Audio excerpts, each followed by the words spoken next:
Hey guys, Richard here with the Geeks of Retro, and basically what we have here is a new project. It's a 1996 Honda Accord. It's got the B22 VTEC in it, single overhead cam. It's got its issues, needs work, but we're gonna, as we progress throughout the period of time of turning this thing into our new Soundwave project, we're going to walk you through step by step on how to do all the repairs and replacements.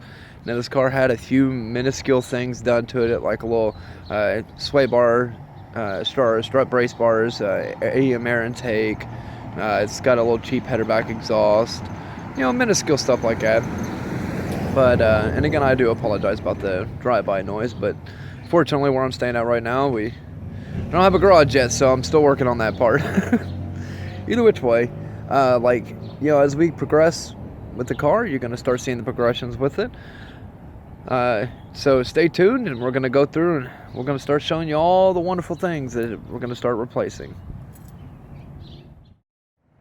Alright, so today the first thing we're going to work on this wonderful little VTEC, it was a simple little mistake that I noticed that the people that had it before me just really didn't take a lot of care and attention into. This hose right here is actually the lower intake hose that runs from your thermostat housing to the lower intake. There are certain applications that you can use to bypass that. There's really not any specific reason except for to keep the lower part of your throttle body cooler. So I mean, yes, there are block offs and things that you can do to prevent, to keep that way your air intake runs in a little bit cooler. As of right now, the only thing we're going to do is replace the hose. I had to do a quick rig on it whenever we were driving just a little while back, because the issue that we ran into is the car was leaking fluid, and I'm like, okay, well, that's just wonderful. Found that the hose was broken and I had to get it replaced. So needless to say, stay tuned. We're going to go ahead and get that off of there. I got the new hose in the car, and I'm going to show you how quick and simple it is to get that hose replaced. Alright guys, we're back, and I was going to show you how to take the hose off, but as you can see, this thing is dry rotted. It was pretty rough. So either which way, this hose connects right here on top of your thermostat housing, and then right underneath here, underneath the throttle body housing. Now this over at AutoZone, you can get these for about $1, $1.50. They sell by the foot, so you're never going to be able to get any less. But just sliding it on there, you can check your measurements. You can run it around. You can leave it at that foot. I'm probably going to cut it down because I don't want it being on the temp sensor. So I know that I can cut a little bit off at a time. You don't want to cut up down here. As you can see, I've cut about about ½ inch off of there. Again, you don't need it too long, but you don't want to cut yourself too short. So just make sure you do it in little increments at a time. You're going to slide on one end, and then just remember, because I just about did it myself, make sure, one, your hose clamps are going to be accessible. Two, make sure you put them on before you put the hose on. So give me a second here. We're going to slide that on here just like such. And this is a very, very, very, very easy fix, and it's one that is neglected very much. And it's mainly because people don't realize, oh, this hose is here.